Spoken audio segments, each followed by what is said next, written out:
Halo teman-teman, selamat datang lagi di channel Kemal MH. Kali ini kita akan membahas cara menjadi freelance, terutama desain grafis. Tapi sebelum itu kita bumper dulu.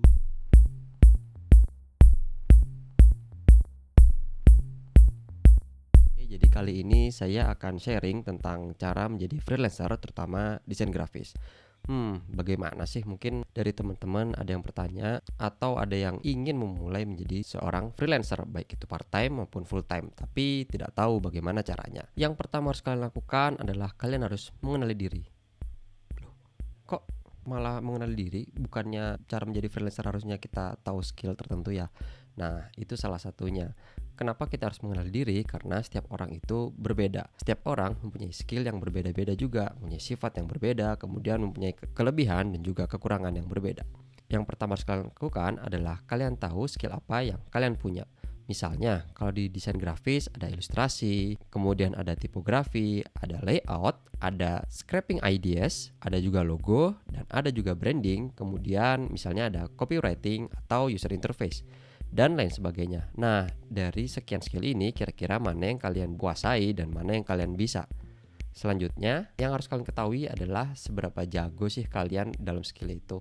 Apakah kalian baru memulai atau sudah lumayan bisa, atau cukup lama tapi belum jago banget, atau sudah jago tapi belum banget, atau malah jago banget. Ini penting banget nih. Kalau kalian sudah tahu kalian mempunyai skill apa, terus kemudian kalian sudah tahu seberapa jago kalian, langkah selanjutnya yang harus kalian lakukan adalah kalian mengetahui kekurangan diri kalian dan juga cara untuk mengatasinya. Kenapa ini penting? Karena setiap orang pasti punya kekurangan dan kekurangan itu harus kalian tutupi. Bagaimana kalian menutupinya itu juga kalian harus perlu tahu. Kalian perlu tahu apa kekurangan diri kalian, kemudian apa yang membuat kalian takut. Misalnya kalian takut untuk mengobrol atau bicara dengan klien. Nah, kira-kira bagaimana sih kalian untuk mengatasinya? Selanjutnya, apa sih yang menghambat kalian? Mungkin yang membuat kalian adalah tidak bisa berbahasa Inggris, sehingga kalian ketika belajar mau nggak mau harus membuka Google Translate, kemudian kalian mengkopas tulisannya dan juga mempastenya untuk akhirnya bisa belajar.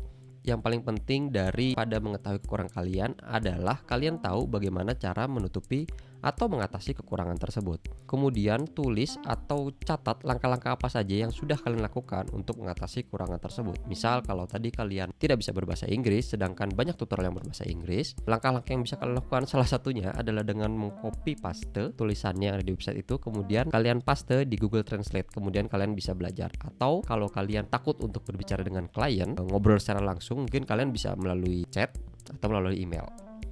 Kemudian yang terakhir yang harus kalian kenal dalam diri kalian adalah apa yang membuat kalian unik, apa yang membuat kalian berbeda daripada freelancer lainnya, atau apa yang membuat kalian berbeda daripada teman kalian.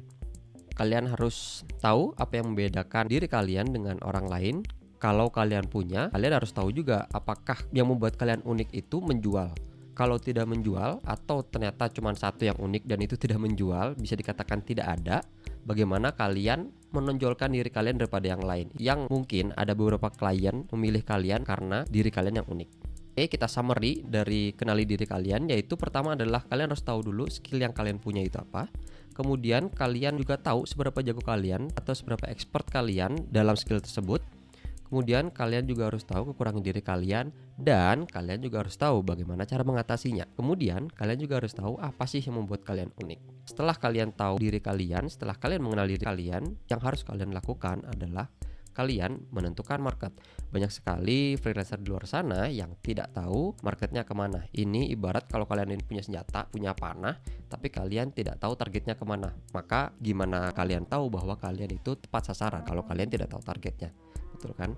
Kalian tentukan nih klien-klien mau yang seperti apa. Apakah yang pekerja kantoran seperti ini yang berpakaian rapi, kemudian masuk dari pagi sampai sore gitu kan, terus kemudian dengan bahasa yang formal dengan berbagai administratifnya, atau klien yang agak slow kayak gitu ya, agak indie, terus kemudian agak kekinian banget kayak gitu. Kalian harus tentukan.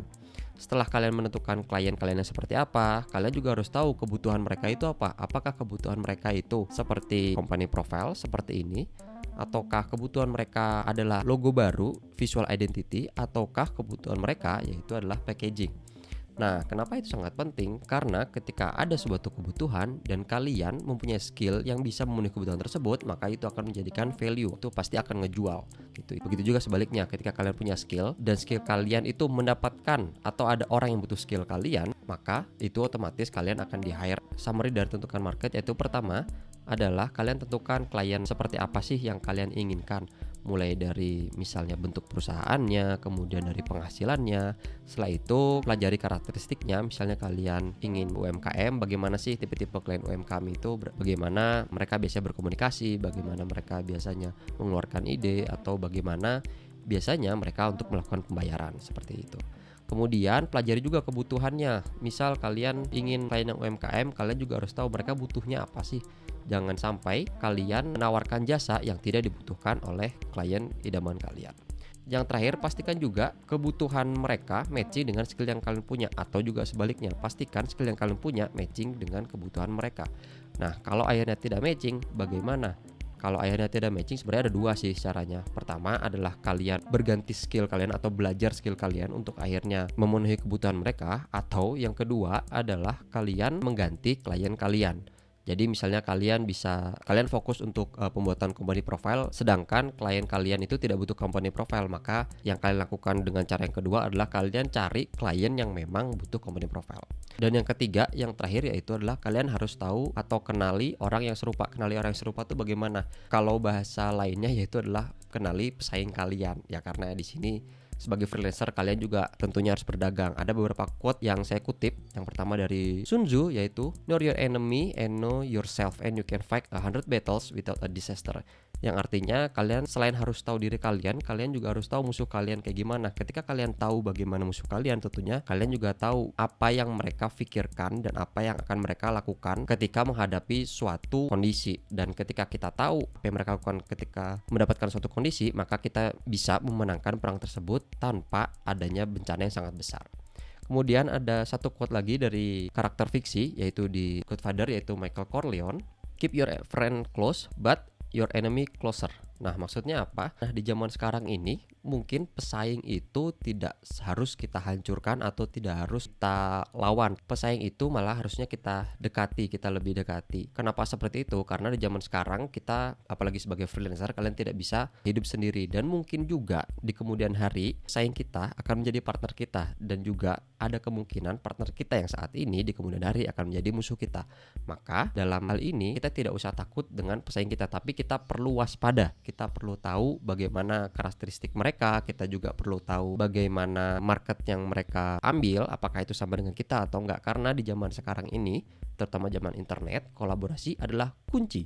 Yang dimana bisa jadi nanti ada sebuah project dan kalian tahu pesaing kita mengerjakan apa yang tidak kerjakan, tapi kita mendapat project yang bisa mereka kerjakan, maka kita bisa meng-hire mereka untuk mengerjakan project kita. Itu adalah jenis kolaborasi. Atau bisa jadi kalian di-hire untuk mengerjakan project mereka karena bentuknya adalah kolaborasi gitu. Dan itu juga kalian tidak boleh menolaknya karena itu mereka pesaing, maka kalian menolaknya itu nggak boleh karena itu juga salah satu dari rezeki.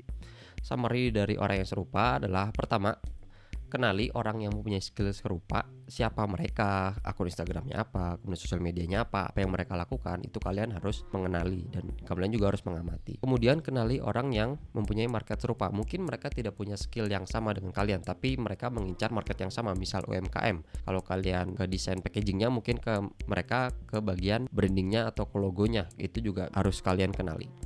Kemudian selain kita harus mengenali mereka yang punya skill serupa atau mereka yang mempunyai market serupa, kalian juga harus melihat nih peluang apa sih yang bisa dikolaborasikan antara kita dengan mereka. Karena seperti yang saya bilang tadi, bisa jadi di kedepannya kalian akan berkolaborasi dengan mereka. Jadi kamu harus tahu juga gitu apa yang bisa dikolaborasikan dan bisa mungkin kalian mapping dari sekarang gitu ya. Oh, si A pintar logo, saya bisa packaging. Kemudian di suatu hari ketika nanti ada project yang membutuhkan packaging dan juga logo baru, kita tahu harus menghubungi siapa.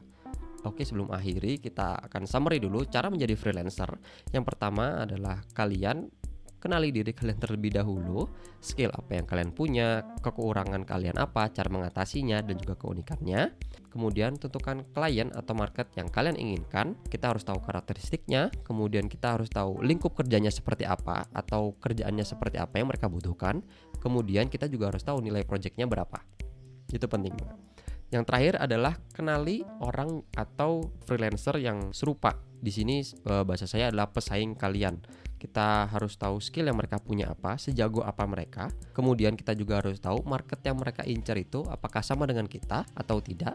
Kemudian kita juga harus tahu peluang apa sih yang bisa dijadikan kolaborasi ke depannya oleh mereka.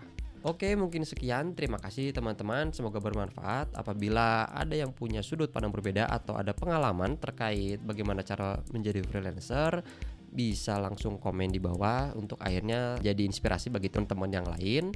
Dan jangan lupa di subscribe channelnya jika kalian ingin mendapatkan materi-materi yang penting yang berhubungan dengan grafis dan juga bisnis. Terima kasih dan dadah.